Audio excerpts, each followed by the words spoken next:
말씀은 사사기서 2장 1절에서 5절까지 말씀입니다. 사사기 2장 1절에서 5절입니다.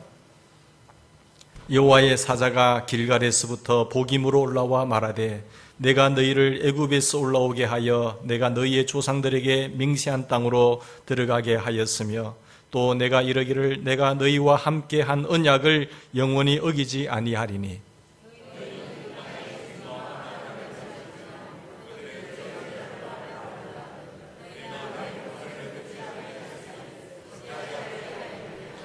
그러므로 내가 또 말하기를 내가 그들을 너희 앞에서 쫓아내지 아니하리니 그들이 너희 옆구리에 가시가 될 것이며 그들의 신들이 너희에게 올무가 되리라 하였노라.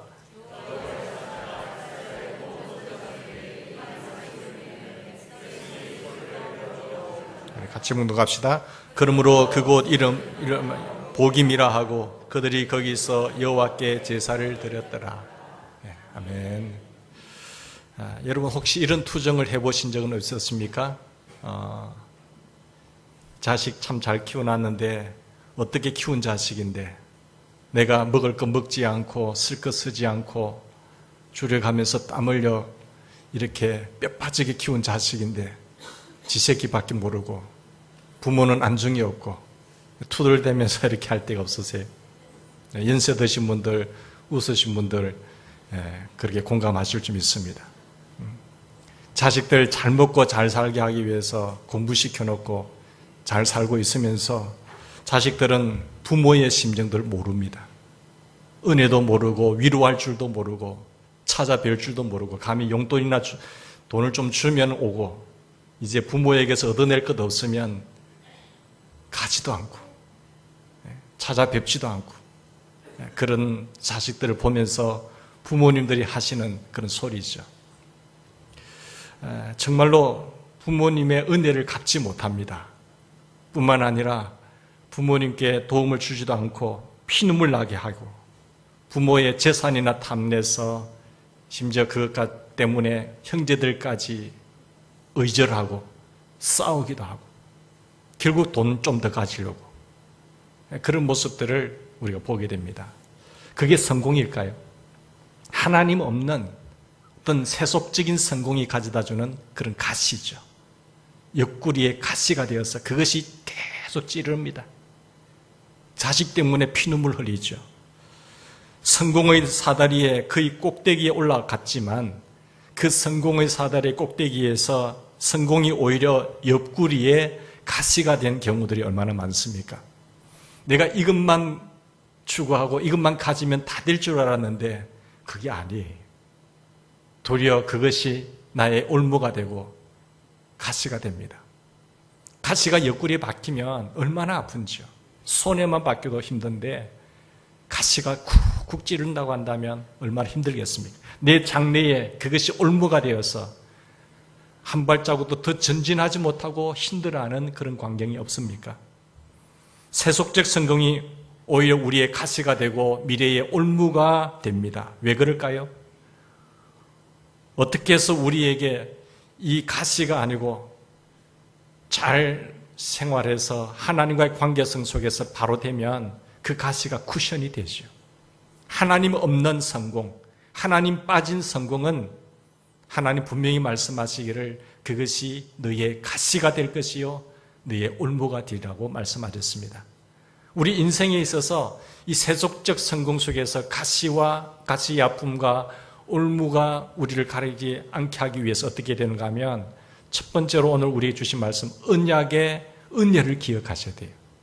언약의 은혜를 기억하는 우리가 되기를 바랍니다. 1절 말씀 우리 한번 봅시다. 여기 보면 여호와의 사자가 라고 했죠. 길갈에서 여호와의 사자는 선지자도 아니고 보통 천사도 아닙니다. 하나님 자신이 내가 이라는 표현을 내가 너희를 애굽에서 올라오게 했고 내가 너희의 조상들에게 맹세한 땅으로 들어가게 했지 않느냐? 하나님 자신이 그 백성들을 택하시고 부르셔서 애굽의 압제에서 나오게 구원하셔서 하나님의 축복의 땅으로 들어가게 하신 것을 말하는 것입니다. 여기서 1인칭으로 내가라고 하는 단어를 주목해 보시기 바랍니다. 여호와의 사자로 그래서 복임에 올라와서 짧은 메시지를 전하고 있는데, 길갈은 이스라엘이 가나안으로 들어갈 때에 이 지휘 본부가 있는 곳입니다. 길갈에서부터 복임으로 올라와서 말하신 말씀. 1절 다 같이 읽겠습니다. 시작. 여호와의 사자가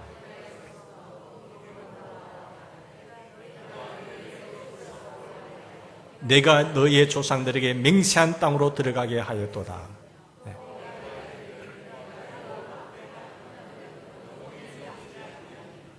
자, 여기 보면 하나님께서 이스라엘을 여러 가지 기적으로 바로의 앞제에서 10가지 재앙으로 홍해에 가로막힌 막다른 골목에서 광야의 길같이 마른 땅으로 건너게 하셨고, 광야의 길 속에서 메추라기로 만나로 먹이셨고, 또 물이 없을 때에 반석에서 물이 나게 하셨고, 쓴물을 단물 되게 하시고, 구름기둥 불기둥으로 인도하셔서 하나님은 자기 백성들을 가나안 땅, 축복의 땅에 보내셨어요.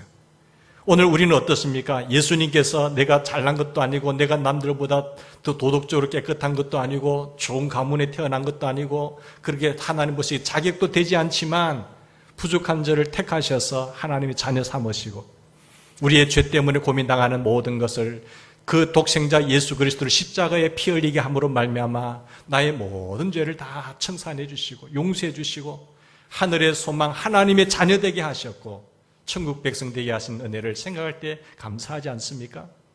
그리고 지금까지 그런마다 여러 가지 난관이 있었고 힘든 상황이 있었지만 주님 앞에 나와서 기도하며 부르짖을 때에 하나님께서는 길을 열어주시고 예상치 못하는 방법으로 하나님께서 함께 하셔서 우리 여기까지 오셨습니다.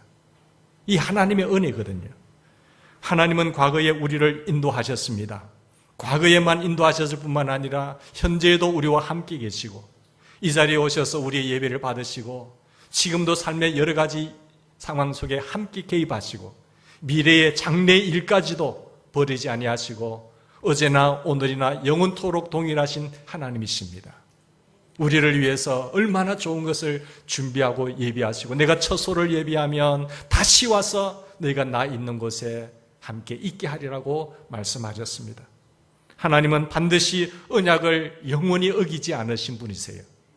하나님의 보호하심은 하나님의 인도하심은 잠깐 도와주고 그만두시는 하나님이 아니시라 영원히 함께 하시고 인도하시는 분이십니다. 반드시 하나님의 손으로 하나님의 모든 일을 이루십니다. 하나님은 약속하신 대로 우리를 보호하시고 인도하시고 때문에 어떤 역경 속에서도 우리를 사랑하시는 이로 말미암아 우리가 넉넉히 이긴다고 사도 바울은 말하고 있습니다. 로마서 8장 38절 39절에 바울이 고백한 고백을 같이 보시겠습니다. 같이 봉독합시다. 내가 확신하노니 사망이나 생명이나 천사들이나 군세자들이나 현재일이나 장래일이나 능력이나 그리고 넘기셔야지. 시작. 높음이나 다른 어떤 피조물이라도 우리를 우리 주 그리스도 예수 안에 있는 하나님의 사랑에서 끊을 수 없느니라. 그 누가 하나님과의 관계성 속에 맺은 언약은 누구도 피할 수가 없어요. 천사들, 장래, 권세들 하나님의 사랑에서 끊을 수 없습니다. 하나님의 마음 먹고 택한 백성들을 누가 해할 수가 있겠습니까? 그것을 확신하면서 바울은 나갔던 것이죠. 이것은 언약을 반드시 지키시는 신실하신 하나님의 모습을 보여주고 있습니다. 신실하신 하나님 은혜죠. 우리는 어느 순간에도 이 하나님의 은혜를 잊으면 안 되세요. 내가 힘들 때는 언제고 부모님께서 나를 돌볼 때는 언제고 내가 잘 되고 출세하고 자리매김하면 부모님을 외면하면 안 되잖아요. 내가 자리매김했을 때 부모님의 은혜를 기억하고 이제는 내가 할 수 있는 것을 해드려야 되는 것이 마땅한 도리입니다. 은혜를 망각하면은 아니 되는 것입니다. 하나님의 은혜는 우리에게 공기와 같습니다. 공기가 없으면 사람이 죽잖아요. 공기는 우리에게 반드시 필요합니다. 가을 공기가 얼마나 좋습니까? 신선합니까? 이 공기를 마실 때마다 하나님의 은혜를 기억하면서 살아가는 우리가 되기를 바랍니다. 우리가 하나님의 은혜를 기억하고 살 때에 세상의 가시에 찔리지 않고 우리의 인생의 올무가 되지 않습니다. 하나님의 은혜를 잊으면 그 모든 성공이 우리의 가시가 될 것이고 우리의 올무가 된다고 말씀하고 있습니다. 두 번째로 우리가 가시에 찔리지 않고 그리고 우리가 인생의 올무가 되지 않기 위해서는 그런 참된 성공을 가지려면 하나님의 언약의 요구를 기억하셔야 돼요. 언약의 은혜를 기억할 뿐만 아니라 언약의 요구하심이 있어요. 그것을 기억하는 우리가 되기를 바랍니다. 하나님은 우리에게 최상의 은혜를 주셨어요. 최상의 은혜를 주시고 이런 요구를 하셨습니다. 하나님이 이스라엘을 택하시고 모든 압제에서 구원해내시고 그들을 밝히 인도하시고 역사하신 그 자리에 보내셔서 하나님 뭘 요구하셨어요? 은혜를 주시면서 그 맺었던 피로 맺었던 언약을 요구하는데 그게 뭔가 하면 2절 말씀입니다. 2절 다 같이 한번 읽겠습니다. 시작. 너희는 이 땅의 주민과 언약을 맺지 말며 그들의 제단들을 헐라하였거늘 너희가 내 목소리를 듣지 아니하였으니 어찌하여 그리하였느냐. 이 보시면 하나님께서 이 땅의 주민과 언약을 맺지 말며 그들의 제단들을 헐라하겠잖아요. 이스라엘 이스라엘의 백성들이 그 땅에 가나안 땅에 주민들과 언약을 맺지 말라고 했어요. 지난 시간에 우리 살펴본 대로 하나님이 가나안의 칠족 속의 사람들은 그 죄가 너무너무 악했습니다. 죄가 차하고 넘쳤어요. 혼인관계를 떠나서 너무너무 악한 짓을 많이 했어요. 그래서 그들을 심판하기 위해서 하나님의 백성들을 훈련시키고 광야에서 믿음 훈련시키셔서 정복하라고 쫓아내고 진멸하라고 했는데 들어가서 그렇게 하지 않았어요. 언약도 맺지 말고 혼인도 하지 말고 그들과 사귀지도 말고 그리고 그들을 따라가지도 말고 제단들을 다 헐라고 했거든요. 그런데 이스라엘 백성들이 가만히 보니까 하나님 없이도 아세라 바알 섬기는데 잘 되네? 괜찮네? 저들은 뭐야? 야, 저렇게 멋지게 살면서 기웃기웃하면서 하나 둘 어울려 살은 거예요. 저들도 풍성한 열매 맺고 건강하고 잘 지냈다는 것이죠. 하나님의 명령에 그 요구하심을 무시하고 하나님의 언약을 무시하고 세속의 길로 간 겁니다. 자기들의 눈에 그럴듯하게. 그들이 뭐 실패하기 위해서 그렇게 했겠습니까? 세상 사람들이 잘 되는 겁니다. 그래서 어울리면서 성공하기 위해서 갔는데 나중에 올무가 되는 거예요. 그것이 자기들의 가시가 됐다는 거죠.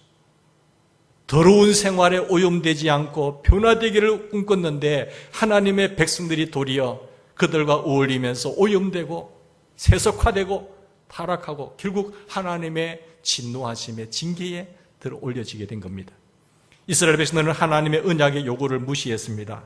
너희가 내 목소리를 듣지 아니하였으니 어찌 그리하였느냐? 내 은혜를 잘 기억해봐라. 너희들이 정말로 수요가 많고 백성이 뛰어나서 너희를 택한 것 아니지 않느냐? 내가 너를 택하고 반드시 할 일이 있는데 너희들을 훈련해서 그 땅에 들어가거든 이렇게 하라고 말씀하셨는데 하나님의 언약의 요구를 무시했단 말이에요. 그때 하나님의 징계의 말씀이 임했습니다. 3절 같이 보겠습니다. 시작. 그러므로 내가 또 말하기를 내가 그들을 너희 앞에서 쫓아내지 아니하리니 그들이 너희 옆구리에 가시가 될 것이며 그들의 신들이 너희에게 올무가 되리라 하였노라. 하나님의 백성이 잘 살아보고자 출세하고자 성공하고자 가나안 백성들의 요구를 쫓아서 같이 어울렸어요. 하나님의 백성이 잘 살아보고자 세속화된 겁니다. 그렇게 하지 않고는 돼지머리 절하지 않고는 같이 짜가지 않고는 가짜 영수증 쓰고 같이 합리화하고 같이 거짓말하고 같이 타협하고 같이 1차, 2차, 3차 가지 않고는 출세 못한다니까요. 그게 동료들에게 따돌리게 되고 세상 사람들이 그렇게 하니까 나도 출세하기 위해서 나도 성공하기 위해서 점점 세속화되는 거예요. 자기도 모르게 그렇게 가는 거예요. 세상 사람은 그래도 잘 되니까 우리의 사명을 잃어버리고 내 존재감을 잃어버리고 하나님의 은혜를 망각하고 하나님의 언약의 요구하심을 잊어버린 채 무시하고 그 길을 가게 된 것입니다. 결과 하나님은 가나안 사람들을 이스라엘 앞에서 쫓아내지 않았어요. 1장 후반부에 보니까 어땠습니까? 하나님의 명령을 대로 그를 쫓아내라고 했는데 쫓아내지 않고 무슨 지파도 쫓아내지 않고 단지파도 쫓아내지 않고 이렇게 쫓아내지 않았는데 2장에 오면 하나님께서는 이제 내가 그들을 쫓아내지 않겠고 그들이 도리어 너희에게 가시가 될 거야. 그들의 신들이 너희 인생의 장래에 올무가 된다고 하나님은 징계를 선포하고 있는 것입니다. 하나님의 백성이 잘 살아보고자 가나안 주민들과 어울렸는데 이런 놀라운 결과를 안게 된 것입니다. 하나님께서 가나안 사람들로 이스라엘 옆구리의 가시가 되게 하셨습니다. 가나안 사람들로 이스라엘 백성들에게 올무가 되게 하셨습니다. 하나님은 지금도 이 시대에 하나님의 백성들 우리에게 언약을 요구하십니다. 언약을 요구하세요. 하나님의 은혜를 기억하면서 우리에게 피로 언약을 맺어서 언약을 요구하신데, 이 세상이나 세상에 있는 것들을 사랑하는 아들아 사랑하지 말라. 이 세상에 있는 것들은 다 내게로부터 온 것이 아니고 세상의 육신의 정욕과 안목의 정욕과 이생의 자랑은 다 세상으로부터 온 거야. 그래서 그런데 그 세상의 모든 것들은 아들아 지나간다. 권력도 지나가고 정욕도 지나가고 그 지위도 자리도 지나가는 거야. 그 지식, 물질 다 지나가는 거야. 네 청춘 계속 할 줄 아니? 지나가는 거야. 너 그 자리 힘들게 올랐지? 그 자리 영원히 너를 지켜주지 못해. 지나간다. 대통령의 자리도 지나간다. 그거 잘못 관리하면 그 나락에서 떨어지는 거야. 회장의 기업이 되지만 그거 잘못 관리하면 세속화되면 나락으로 떨어지는 거야.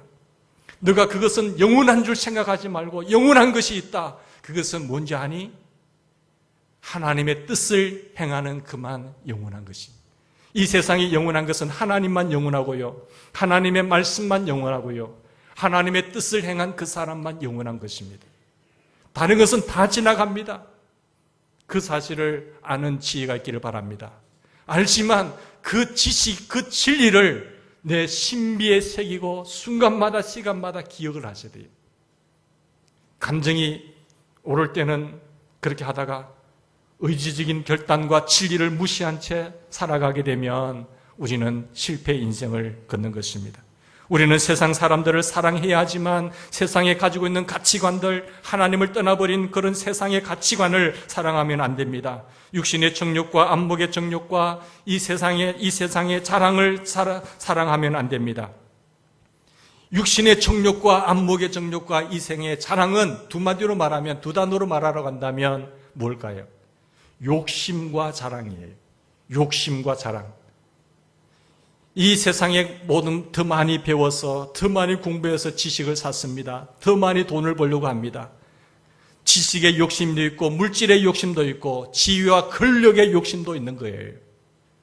그런 욕심을 가지고 그 욕심이 이루어지면, 욕심을 얻게 되면 뭐 하지요? 자랑이에요. 모든 것은 그 욕심 얻기를 위해서 추구하다가 욕심이 딱 내 것이 되면 자랑이에요. 의시 됩니다. 눈에 힘 줍니다. 목에 힘 줘요. 어깨에 힘 줘요. 남을 무시해요. 남을 멸시해요. 그게 세상의 다반사입니다. 욕심을 다 추구합니다. 그것이 내게 딱 가져다 주면은 다 남을 깔봐요. 그거 세상 사람을 다 알거든요. 우리도 그 사람 뭐 잘 되는지 안 되는지 모르는 사람 어디 있어요? 다 알지만 그 입에서 그가 자랑하기 시작하면 그 사람이 이제 끝나는 거예요. 그 사람처럼 꼴 보기 싫은 사람 어디 있어요? 뻔히 다 아는데 뭘 그걸 또 자랑해요? 자랑하는 그 순간, 사람들, 여러분 자랑하는 순간 듣고 좋은 거 있었어요? 앞에서는 그래 이러지만 아이고 바보야 이렇게 하는. 남들 자랑하는 것 싫습니다. 사람들. 나는 그래 힘들어 죽겠는데 그래 복 받았다고? 복 받은가? 말 안 해도 다 알아요. 세상 사람들이 또 얻은 것, 욕심내어서 추구하고 얻은 것 보면 다 알아요. 그게 세상의 이 모든 욕심과 자랑, 그러면서 남을 무시하고 멸시하고 의시되고 그렇게 살면 안 되는 것이죠. 그런데 그 모든 욕심들이요 지나갑니다. 속지 마세요. 그게 영원한 줄 알고 생각하지 마세요. 우리 연세 드신 분들 지금 잘 계시지만 나도 저렇게 청춘 있을 때 많은데, 여러분 세월 앞에 이길 사람 아무도 없어요. 나도 저렇게 물질 많고 저런 좋은 권력의 자리에 있고 남을 휘두르고 남에게 이렇게 잘 나갈 수 있었잖아요. 근데요 다 지나가요. 권력도 지나가고요, 인기도 지나가고요, 물질도 항상 내 손에만 있는 거 아니에요. 다 지나갑니다. 돈도 지나갑니다. 세상의 성공은 다 일시적일 뿐인 것입니다. 그러나 하나님의 뜻을 행하면 그 모든 것은 영원한 것입니다. 사람들이요, 세상에 부리는 종들을, 그 종들을 추구하고 따라가는 사람들이 많아요. 돈을 쫓아가고 하나님 무시하고, 돈을 쫓아가면서 하나님을 뒷전하고, 인기 쫓아가면서 하나님을 뒷전하고, 젊을 때 내 인기 쫓아가면서 얻기 위해서 하나님을 뒷손으로 하고 쫓아갔던 거 있잖아요. 나중에 어떻게 된 줄 아세요? 다 지나가요. 하나님의 뜻을 이루기 위해서 우리는 권력과 지위와 돈과 건강과 지식과 모든 것을 하나님의 뜻을 이루기 위해서 추구하는 자들이 되셔야 됩니다. 하나님의 뜻을 이루기 위해서 돈을 가지고 기도하고 권력의 자리에 오르기를, 하나님 내 돈 주시면 하나님 기뻐하신 일이 내 마음껏 해드리고 싶어요. 선한 사업에 참 부유한 자가 되고 싶어요. 하나님 소원 무엇이에요? 하나님 그 권력의 자리에 두면, 하나님 내가 회장 되게 만들면 내 사원들 다 예수님 믿게 할게요. 하나님 저 권력의 자리에 지위를 오르게 하시면 하나님의 뜻을 이루는데 제가 영향력 끼칠게요. 그것을 기도하고 하나님의 뜻을 이루기 위해서 추구하고 나가는 사람은 지혜로운 사람입니다. 그런 돈과 권력과 인기의 노예가 되는 것이 아니라, 종을 쫓아가는 것이 아니라 영원하신 하나님 주인을 바로 알고 그 하나님을 섬기면서 세상의 모든 것을 종으로 부려서 하나님께 영광, 하나님 기뻐하신 일을 하고 하나님의 뜻을 실행한다고 한다면 그 사람은 영원한 거예요. 그 사람은 참 지혜로운 사람이에요. 그 사람은 참 멋있는 사람입니다. 그런 사람들이 있으면요, 교회가 굉장히 편해요. 수월해요. 그리고 하나님의 생명력의 약동의 영향력이 지역에 좋은 소문으로 나게 되는 것입니다. 우리가 그런 믿음의 존재가 되기를 주의 이름으로 축원합니다. 그리고 그런 뜻을 행하는 그 사람은 영원한 겁니다. 하나님의 뜻대로 살아가기 위해서 우리는 돈도 많이 버시고 권력도 가지시고 지위도 오르시고 인기도 많이 가질 수 있기를 바랍니다. 하나님, 저의 소원은요, 하나님의 뜻을 이루는 거예요. 하나님 아시지 않습니까? 내 마음 변하지 않게 하시고 변질되지 않게 하시고, 하나님, 우리 모두가 하나님의 뜻을 영화롭게 드릴 수 있는, 이룰 수 있는 하나님 그런 권력과 건강과 지혜를 주세요. 늘 기도하시면서 나가는 우리가 되어야 됩니다. 권력과 지식과 돈과 인기를 주인으로 섬기지 마시길 바랍니다. 그것을 주인으로 섬기면서 건강상 골프 치러 다니고, 사업상 돈 벌기 위해서 주일 예배 빠지고, 그리고 바쁘다는 핑계로 그것들을 주인으로 섬기면서 하나님을 뒷전하고, 그러면 나중에 되면 어떻게 되는 줄 아세요? 그것이 세속적인 성공이 내 인생의 가시가 된다는 사실을 여러분 꼭 기억하셔야 돼요. 내 인생의 올무가 되는 거예요. 하나님은 반드시 살아계셔서 은밀한 중에 다 보십니다. 그리고 선을 행하고 주님의 뜻을 행하는 사람에게 하나님은 더 베풀어 주시고 자자손손 복되게 하시고, 하늘나라에 가서도 내가 줄 상이 내게 있어 내가 일한 대로 내가 갚아줄 것이라고 말씀하셨어요. 근데 하나님 명령 언약을 무시하고 내가 주인 되고 하나님 종으로 부려야 될 것을 주인 삼아서 쫓아가고 하나님의 일을 언약을 무시하고 살아가면요, 하나님 은밀한 중에 다 보시고 나중에 그게 가시가 되는 거예요. 하나님 그거 하기 위해서 우리 택한 거 아니거든요. 우리가 세상의 종이 되지 않기를 바랍니다. 세상적인 일시적으로 잠시 성공일 줄 모르지만 결국 그것이 우리 옆구리에 가시가 되고 앞길에 올무가 됩니다. 우리가 하나님을 잘 섬기면서 얻은 그런 권력, 하나님 잘 섬기면서 가던 지식, 그리고 돈, 인기는 우리에게 찌르는 가시 대신에 푹신한 쿠션이 되는 거예요. 올무가 되는 것이 아니라 그것이 디딤돌이 되고 발판이 되는 겁니다. 그래서 하나님을 더 기쁘시게 영화롭게 하는 멋있는 교회가 되는 것이고 멋있는 가정이, 그런 인생이 되는 거예요. 많이 준 사람에게는 하나님께서 많이 차르세요. 그런 많이 주셨을 때 잘 관리하는 지혜로운 자가 되기를 바랍니다. 저에게도 하나님께서 위치가 중요하기 때문에 많이 줬잖아요. 근데 제가 잘못 판단하고 잘못하게 살면요, 하나님이 저에게 손대는 것은 여러분에게 손대는 것보다 더 크게 옵니다. 그래서 항상 깨어 있으려고 노력해요. 지위가 하나님께서 큰 것 맡긴 사람에게는 그 잘못하면요, 하나님 매질이 더 커요. 아이고, 내가 그 자리 가지고 뭐 의시되고 나는 이런 사람인데 하면 큰 코 다칩니다, 여러분. 많이 맡긴 자에게는 많이 찾고요, 적게 가진 자에게는 적게 찾아요. 그래서 우리는 깨어 있어야 됩니다. 절대로 세속화되거나 어떤 세상의 흐름 속에 넘어가서는 안 되는 것이죠. 그리고 마지막 세 번째는 하나님의 은혜를 기억하고 하나님의 언약의 요구하심을 기억하면서 감정을 잘 다스리셔야 돼요. 감정. 이스라엘 백성들이 왜 가나안 사람들과 어울려서 죄를 지었을까요? 하나님은 그 백성들이 너무너무 타락해가지고 심판하려고 기다리고 있다가 하나님께서 때가 되면 그들을 구원해내시면서 400년 때가 참에 이끌어내셔서 그 가나안 땅에 가게 하시는데 그 사명을 잃어버렸거든요. 하와도 보면 선악과를 볼 때에 어땠습니까? 그 좋은 동산에 살면서 먹음직하고 보암직하고 지혜롭게 할 만큼 탐스럽게 좋아한 거예요. 그 감정. 그런 감정이 없었으면 그거 했겠어요? 그런 감정이 있을 때도 하나님 진리로 딱 무장해서 의지의 결단으로 하면 안 된다고, 감정에 끌려가면 안 되는데 그 감정에 끌려서 딱 의지를 놓쳐버린 거예요. 하나님께 불순종하잖아요.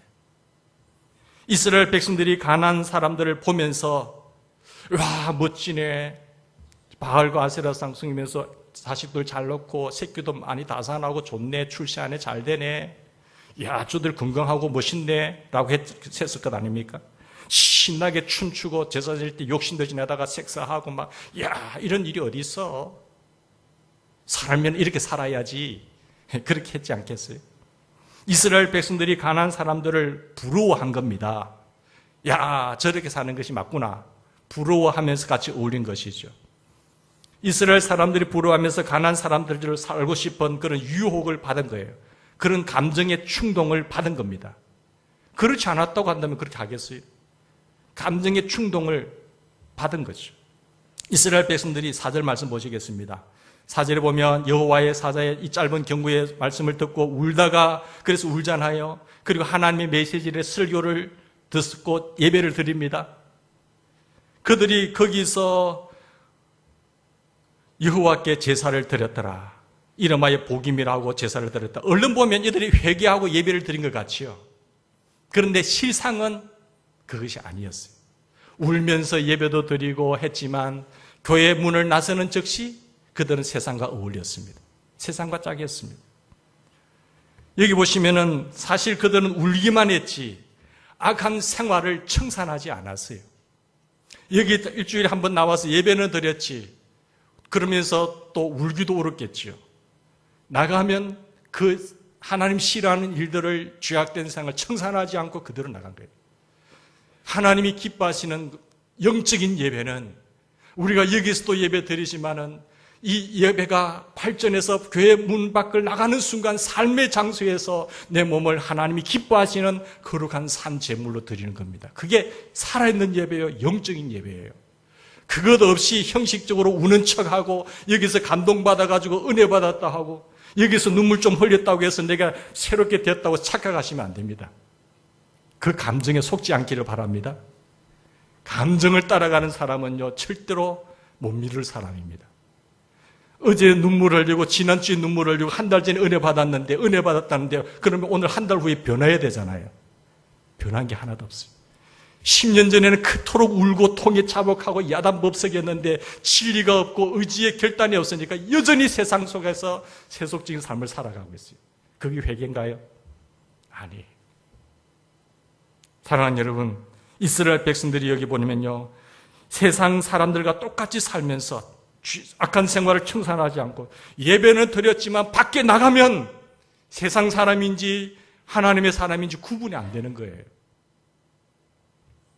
감정적인 회개와 감정적인 예배는 드렸지만 생활을 고치는 회개와 생활을 드리는 예배가 없었던 겁니다. 여기에 감정의 문제가 나옵니다, 여러분. 이스라엘이 감정적으로 세상에 끌려서 세상에 넘어갔습니다. 하나님의 백성들이 감정적으로 울고 예배를 드렸습니다. 그러나 거기에 하나님이 기뻐하시는 진정한 삶이 없단 말이에요. 진정한 살아있는 영적인 예배가 없단 말이죠. 삶을 드리는 예배가 없었다는 것을 하나님이 지적하고 있습니다. 왜냐하면 여기서 2장을 계속 읽어보고 3장을 넘어가다 보면 그들이 계속해서 죄를 지어요. 하나님의 백성들이. 그러니까 이게 지금 가짜라는 것이 보이지 않습니까? 여러분, 감정은 사실 우리를 움직입니다. 감정적으로 묵음직하고 무함직하고 지혜롭게 하면 탐스러운 거니까 그게 넘어가지 않습니까? 사탄은 우리 감정을 건드려요. 감정을 건드리면 사람은 움직이게 돼 있어요. 우리는 감정으로 움직이는 것을 사실 또 즐깁니다. 그런데 감정으로 움직여질 때에 뭐라고 말합니까? 필이 팍 꽂혔다. 필이 꽂혔다고 이야기하면서 내가 감동을 먹었다. 내가 은혜를 받았다고 착각하는 거예요. 그렇게 사람이 감동이 먹으면 내게 어떤 흥분이 일어나지만 그것이 나를 변화시키는 건 아니거든요. 그때 살아있다는 느낌도 들고 감정이 없으면 아이고 이게 무슨 예배야. 뜨뜻무지한 나가요. 그럼 나갑니다. 여러분, 은혜 받았다는 말에 속지 않기를 바랍니다. 내 자신이 감정에 속으면 안 돼요. 하나님의 진리가 너희를 자유케 하는 것이고 진리의 말씀을 붙잡고 무장하여서 감정을 이기셔야 돼요. 그리고 의지의 결단이 중요한 것이지 감정 100번 눈물 흘리고 통해하고 흥분하고 나간들 의지의 결단이 없으면 그 사람은 똑같은 세상 생활 그대로 합니다. 10년 전이나 지금이나 똑같아요. 그런 사람에게는 능력이 없어요. 여러분, 감정은 확 끌어들이기도 합니다. 탁 물리치기도 하고 강한 느낌도 들어요. 감정이 폭발할 때 감정을 자극하면 순간적으로 무슨 짓을 할지 모르잖아요. 만약 화가 났어요. 화가 난 감정이 컨트롤할 때 옆에서 딱 더 자극적인 말을 해가지고 더 분을 내게 하면 그 사람 옆에 몽둥이가 있으면 몽둥이를 들어버려요. 그 사람 옆에 칼이 있으면 화났을 때 딱 자극하면 감정이 고소달할 때 딱 자극하면 그 칼이 있으면 앞에 보이는 게 없어요. 그걸 가지고 찔러버려요. 감정의 힘입니다. 이 감정에 이끌리는 사람은 의지와 진리의 지식이 있더라도 컨트롤이 안 돼요. 그래서 여러분 절대로 감정에 속으면 안 되는 겁니다. 무엇이 진리냐? 수많은 정보가 떠돌아다닐 때에 딱 떠오르는 것이 뭡니까? 정보들을 만날 때에 감정이 우리를 충동질하게 돼요. 그죠? 그것이 옳은가 아닌가를 분별해야 되지 않습니까? 그렇게 안 된다는 거죠. 감정을 자극하면 순간적으로 이끌려 보고 싶은 분노와 공포와 성적 충동과 식욕과 잘 보이고 싶은 욕망과 치도되지 않는 상처 등의 감정에 이끌려 사는 사람들의 나타남이에요. 감정에 이끌리다 보니까 이런 충동에 빠지는 거잖아요. 그 충동이 계속 반복되면 중독이 되는 겁니다. 감정은 우리를 움직일 뿐만 아니라 우리의 삶의 모든 분야로도 퍼지게 합니다. 물감처럼 퍼져요. 누룩처럼 퍼져요. 번집니다. 개인뿐만 아니라 그것이 공동체적으로 퍼져요. 항상, 그리고 이 감정은요, 자극을 하면 더 큰 자극을 요구해요. 성적 충동을 받잖아요. 그 감정을 이끌고 하면은 그것으로 만족이 안 돼요. 감정은 더 큰 자극을 줘야 만족하기 때문에 그래서 동성애가 나오는 것이고 짐승과 교접하는 게 나오는 것이고 하여튼 그걸 말로 표현할 수 없을 정도로 그게 나오는 거예요. 그 감정이 만족을 하려면 전에는 요 정도까지 자극을 받았다고 한다면 다음에는 더 높여줘요. 강도를 높여줘야 돼요. 술을 마실 때도 마찬가지고요. 마약도 마찬가지예요. 나쁜 감정 품고 있으면 그것이 삶 전체의 쓴뿌리가 됩니다.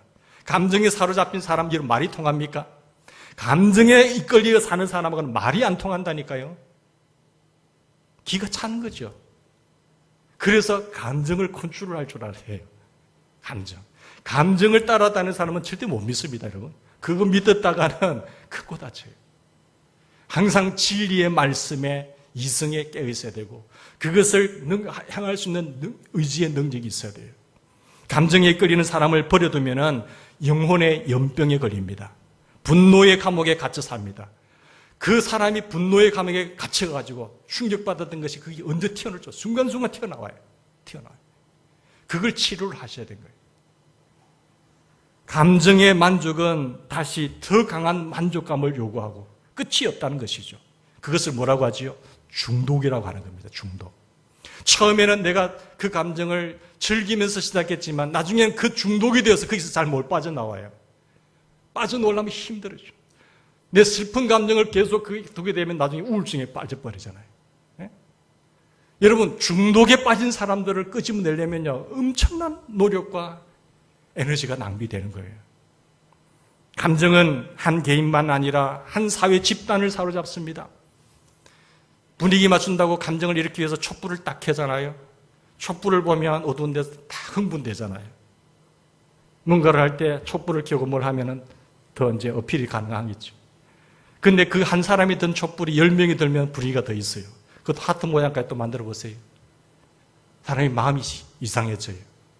근데 그것이 집단적으로 100명이 모인다, 1000명이 모인다, 모였을 때 그 감정의 폭동의 능력은 상당한 겁니다. 근데 군중들이 촛불을 들고 모였다. 그 흥분됨은 이런 말이에요. 누군가가 차 위에 올라가서 혈서를 쓰면서 깃발을 흔들면서 촛불을 들었다. 사람들이 흥분하기 시작하는 거예요. 거기에 멘트를 한두 마디 날리잖아요. 감정을 움직일 수 있는 멘트를 날릴 때에 사람들은 폭발하기 시작하는 거예요. 그런 심리를 모르는 사람들이 아니잖아요. 다 알고 그렇게 하는 거죠. 개인뿐만 아니라 한 사회 집단을 사로잡으면서 뒤집을 수 있는 능력이 감정의 능력이에요. 유태인들을 혐오하는 독일 민족의 감정이 유태인 600만 명을 죽여버립니다. 맨정신으로 그게 가능하겠습니까? 그들의 감정을 불러일으킬 수 있는 단어를 날리는 거예요. 여러분, 은혜 받았다고 해서 이성이 깨어있지 않는 가운데서 눈물을 흘렸다, 은혜 받았다고 하는데, 저도 감정을 청문시킬 수 있는 감정 단어를 쓸 수가 있어요. 그러나 그것은 일시적입니다. 그것 갖고 못 믿는다니까, 사람들은요. 내가 눈물을 짱끔 흘렸다고 해서 그 사람 은혜 받았다고, 아우, 변화되겠네. 변화됩니까? 안 변화돼요. 변화는 진리의 말씀으로 변화되는 거예요. 그게 이성이 오케이 되고 할 때 의지의 결단으로 변화되는 것이지, 감정 가지고는 안 돼요. 감정이라는 단어를 쓸 수가 있습니다. 그러나 그것은 사람을 더 흥분해도, 그 다음에 더 높은 강도의 단어를 써야 돼요. 그런 좋은 분위기를 만들어야 돼요. 그런 분위기와 말을 쓰지 않으면 감정을 컨트롤하기는 너무 힘들다는 거죠. 폭발적이고 파괴적인 감정을 극복하는 길이 무엇일까? 그러면 이 감정을 극복을 해야 되는데 세상의 유혹에 휩쓸리는 감정을 다스리는 길이 무엇일까요? 지난 시간에 우리 살펴본 대로 사람의 신념이 있는데 신념에 의해서 마음이 중요하다 했잖아요. 이 신념이 어떻게 생깁니까? 수많은 정보들이 떠돌아다닐 때 우리 눈으로 보고 귀로 듣고 만지고 보는 것을 통해서 이게 옳으냐 안 옳으냐, 내게 유익이 되냐 안 되냐, 그러면서 추리를 하잖아요. 생각을 하잖아요. 생각을 하면서 그런 유혹 속에서 내게 유익이 되면은 추리해서 필요한 정보는, 좋은 정보는, 필요한 정보는, 내게 이익이 되는 정보는 자꾸 신념의 마음에 쌓아놔요. 내 마음에 받아들이면 그 받아들인 것이 쌓이고 쌓이면 신념이 되는 거죠. 누가 뭐라고 하더라도 신념이 똑바른 사람은 안 흔들려요. 예를 들어서 홈쇼핑에 나와서 상품을 선전할 때 자랑을 합니다. 그런데 요즘 다들 건강에 관심이 많으니까 이 뱃살 어떻게 해요? 이 뱃살 어떻게 해요? 그런데 상품 선전하는데 저걸 먹으면 저렇게 하면은 뱃살이 쭉 빠지네? 감정이 오잖아요. 그러면 그 정보가 어떤 그 정보를 받아들여요. 입술에서 내게 딱 저장을 해요. 그런 것이 쌓이면은 신념이 된단 말이에요. 감정이. 어떤 신념으로 들어온 데 있어서 정보에 있어서 가장 중요한 또한 역할이 뭔가 하면 감정적인 요소예요. 감정이 강한 힘을 발휘하는 거죠. 상품 정보를 입수하도록 강한 욕심을 일으키는 거죠. 그런데 그 감정만 따라가면 홈쇼핑에 중독이 되는 겁니다. 중독이 하루아침에 되는 거 아니거든요. 이스라엘 사람들은 울면서 제사를 지내기는 했습니다. 그리고 하나님 앞에 예배를 드린 척 했습니다. 여전히 그러면서도 탐욕과 자랑의 세상에 빠져 있었어요. 돈에, 권력에, 인기와 지위에. 하나님 상관없이 하나님이 빠진 욕심, 이것을 추구하게 되면 그것이 세상의 성공으로 갈 수는 일시적으로 갈 수는 있겠지만 뭐가 된다고요? 가시가 되는 겁니다. 올무가 되는 거예요. 계속해서 끊임없는 욕심의 연속만 있잖아요. 욕심이 채워질 때까지, 욕심이 채워지면 자랑해요. 의시돼요. 남을 무시해요. 깔봐요. 자랑하고 채워지지 않을 때는 뭐예요? 불안, 초조, 절망, 낙담, 이런 것이 솟아나요. 탐욕과 자랑에 매여 있는 사람은 세속의 가시에 찔리고 세속의 올무에 빠집니다. 여기에 세속화의 공식이 있잖아요. 세상과 친구가 돼요. 세상과 친구가 될 뿐만 아니라 세상을 어떻게 합니까? 세상에 오염되지요. 오염되면서 점점 세상을 사랑하게 돼요. 세상을 즐기게 돼요. 사랑할 뿐만 아니라 세상이 완전히 동화되어 버려요. 이 정도 가면 깊이 빠졌죠. 동화되면서 찾아오는 것이 세상과 함께 정죄를 합니다. 여기까지 오면 이제는 하나님의 징계가 오는 겁니다. 그게 이 세속화의 공식입니다. 그러나 주님과 친구가 되고 주님과 동화되고 주님 기뻐하신다고 주님의 사람을 되고 되면 그게 하나님의 진정한 평화와 쿠션과 디딤돌이 되는 거죠. 그게 진정한 축복이거든요. 세상에 취하면 세속의 독사에 물립니다. 근데 이 세상의 독사를 이길 수 있는 코브라가 있는데 이걸 이기는 천적이 누군지 아세요? 몽구스라고 하는 쪽제비입니다. 코브라가 들고 이렇게 있을 때 그 코브라를 누가 당해낼 수가 있겠어요? 근데 쪽제비 40cm밖에 되지 않는 쪽제비가 다 날렵하게 해서 순간적으로 팍 독사의 대가리를 물어버린 거죠. 근데 물고 있으면 이걸 감으려고 한데 팍 민첩하게 피하는 거예요. 동영상 한번 보세요. 몽구스와 코브라. 인터넷 시간에 보면 굉장히 빠릅니다. 우리가 세상의 독사가 우리를 물려고 치를 때에, 죄가 물을 치를 때에 우리는 몽구스처럼 독사의 대가리를, 독사는 머리를 안 하고 대가리를 하는 거예요. 죄송합니다. 그래 이기는 거예요. 감정에 빠지면 안 돼요. 절대로 감정에 빠지면 안 돼요. 성령을 통해서 말씀 정보가 들어왔을 때 감정을 다스리면서 언약을 지키는 훈련을 하셔야 돼요. 언약을 지키는 훈련을 받으면 건강한 감정의 열매가 맺힙니다. 하나님의 말씀인 성령의 인대로 하나님의 말씀의 훈련을 받으면 감정의 사랑과 희락과 화평과 오래 참음과 자비와 양성과 충성과 온유의 절제, 이 아름다운 감정의 열매가 맺혀요. 그게 진정성 있는 겁니다. 좋은 감정의 열매를 많이 맺기를 바랍니다. 성령이 성경에 따라 인도하시는 대로 이성과 의지로 파괴적인 감정을 다스리면 건강한 감정이 우리의 삶을 지배하게 되어 있습니다. 감정을 다스리지 못하면 거기에 넘어지게 됩니다. 빠지게 돼요. 나중에는 그것이 내 옆구리에 가시가 되어서 피눈물 흘려요. 그리고 그것이 내 인생의 올무가 되는 것이.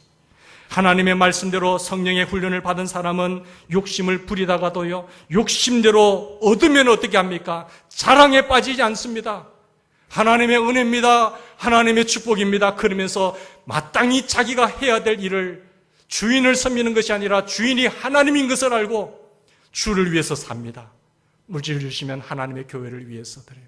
너 자신을 위하여 보물을 하늘에 쌓아두라. 너를 위하여 하늘에 쌓아두라는 것처럼 하나님의 뜻을 행한 것만 영원하기 때문에 그 은혜를 알고 하나님의 요구하심의 은혜를 알고 하나님을 기쁘시게 하는 일에 헌신하는 거예요.